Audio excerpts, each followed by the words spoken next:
हाय सांग मैंने good morning. आज मु ड्यूटी टी छुट्टी करची तो मुझे बाहर नवापाई कहीं समय हो गला आसबार। तो देखिपारे आज पाग भी बहुत सुंदर अच्छी और मेघुआ पाग टी तो चलतु जल्दी जल्दी टे नहीं कि आसवा।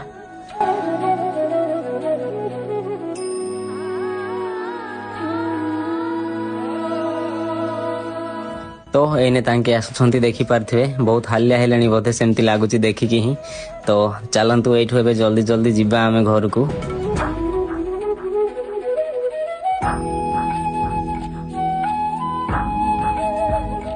तो वर्तमान घरे पहुंचलु टिके पानी पिउछंती। तो मु एने जाउची टिके मोर गाड़ी को धोइबा पई काहेकि ना बहुत माने वर्षा रे बहुत कादुओ हेची आ अवस्था भी हेची।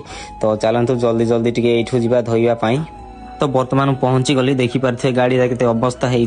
तो एने मोर लाइन रे अच्छी गाड़ीटा कहीं सेपटे अलरेडी दीटा गाड़ी धोआ होची।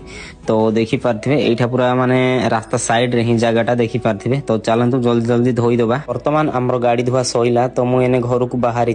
तो देखी पारे आम गाड़ीटा भी पूरा सफा हो जाइए बहुत सुंदर भाव में धोई देइछंती भाई माने। तो चलतु एने घर को जिबा।